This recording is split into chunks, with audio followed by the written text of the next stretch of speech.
Alors, pour la énième fois, j'ai entendu l'argument suivant. Naël serait toujours en vie s'il avait été blanc, blond aux yeux bleus. D'accord. Notamment dans l'émission TPMP, où tu as l'un des chroniqueurs, j'ai oublié son blaze, qui dit la chose suivante. Je fais passer vite fait l'extrait et je commente juste après. Mais c'est toi qui as des œillères, Jean-Michel. Ah bon? C'est toi qui as des œillères. Parce que moi, je suis convaincu que si dans cette voiture, c'était un petit blondinet, eh ben, on aurait réfléchi, je suis désolé, 2 fois avant d'appuyer sur la gâchette. Tu vois une tête blonde que tu dis, tu te dis ça, tu peux pas dire ça. Alors, pour répondre à ce que dit ce chroniqueur, c'est faux. C'est tout simplement faux. Romain, 26 ans, tué par un policier pour refus d'obtempérer. En août 2018, à savoir quelques années avant l'affaire Naël.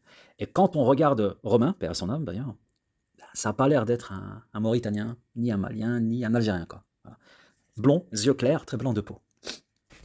Et d'ailleurs, j'invite à lire le témoignage de sa mère, la mère de Romain, qui est un témoignage assez poignant et rempli de sagesse et d'intelligence. Pour une mère qui a perdu son fils, vraiment, très rationnelle.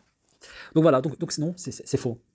Quand on dit qu'il n'y a jamais eu de blanc qui a été tué pour un refus d'obtempérer en France, c'est faux. Voilà, moi je réponds juste à la question d'une manière précise. Quand on dit que ça n'a jamais existé, dire que ça n'a jamais existé, ça veut dire que même un seul exemple n'existe pas. Non, il y a des exemples. C'est un peu comme l'affaire concernant Black Lives Matter. J'ai oublié comment il s'appelle. Je crois que c'est George Floyd. Quelques mois avant, exactement la même scène, à Kenworth, je ne peux respirer. Le mec meurt, c'était un blanc. Et enfin, dans la même émission, t'as une meuf, une chroniqueuse qui dit la chose suivante, et je commente juste après. Raciste et un policier raciste. Il y a des. Moi, j'ai grandi à Mantes-la-Jolie. Je connais bien la banlieue. J'ai fait toutes mes études là-bas. Et après, je suis partie à Paris. J'ai vu, moi, mes potes, black et rebeux, qui étaient victimes de délits de sale gueule pendant les arrestations. Voilà, donc après, je parle pas de... Mais qu'est-ce que les gens sont débiles, c'est un truc de malade. Mais il est tout à fait normal, et je trouve ça même sain.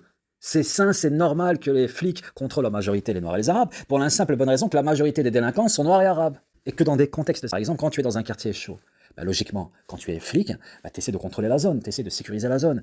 Et quand tu sais que la plupart des gens qui sont signalés et identifiés comme étant nord-africains, subsahariens ou pays de l'Est, à ce moment-là, tu vas pas aller contrôler le norvégien.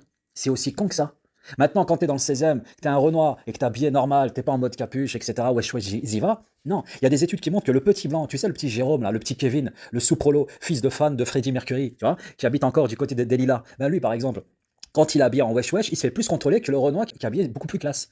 Et ça dépend aussi les zones. Mais encore heureux qui contrôlent des Noirs et des Arabes parce que c'est l'identification qui vient le plus souvent dans leur radio. Ah, il y a une agression, etc. Vous cherchez qui type maghrébin, type ceci, type cela. On est désolé, les mecs, je suis désolé. Hein. Je suis désolé si, en général, ce qui vient dans les radios des flics, ce n'est pas type norvégien.